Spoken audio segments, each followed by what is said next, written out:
গরম বাতাসের আযাব আসে। এই গরম বাতাসের আযাবটা এখনো আসে নাই। আমি শেষ জামানার হাদিসগুলো টুকটাক গবেষণা করে মনে হচ্ছে অচিরেই গরম বাতাসের একটা আযাব আসবে বিশ্বের দিকে, এবং নাসাও এটা নিয়ে গবেষণা করছে অলরেডি। সূর্যের মধ্যে অনেক রকম বিক্রিয়া হচ্ছে, তেজস্ক্রিয় বিক্রিয়া হচ্ছে ইত্যাদি, হিলিয়াম গ্যাসের অনেক বিস্ফোরণ হচ্ছে।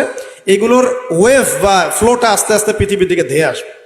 নবীজি বলেছেন ফালিয়ারতাকিবু ইনদা যালিকা রিহান হামরা। এই রিহান হামরা কথাটা এই হাদিসের মধ্যে আছে। তিরমিজির 2211 নম্বর হাদিস এটা আছে। গরম বাতাস ধেয়ে আসবে পৃথিবীর দিকে, গরম বাতাসের আযাব। গরম বাতাসের আযাব আসবে, ওয়াজালজালা এবং ভূমিকম্প।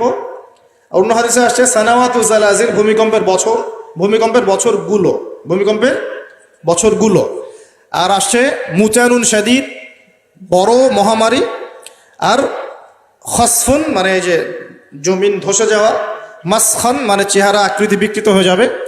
আর কযফান একটা আছে, কযফান মানে পাথরের বৃষ্টি বর্ষিত হবে। এই আযাবগুলো কখন আসে? এই পাপগুলোতে মানুষ যখন লিপ্ত হয়। আর আমাকে বলেন দেখি, এই পাপগুলোতে আমরা কম বেশি লিপ্ত আছি কি নাই?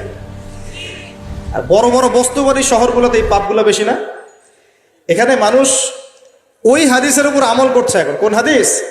নবী সাল্লাল্লাহু আলাইহি ওয়াসাল্লামের ইন্তেকালের 80 থেকে 85 দিন আগে একটা হাদিস তিনি বলে গেছে, একদম শেষের দিকে, জীবনের শেষের দিকে।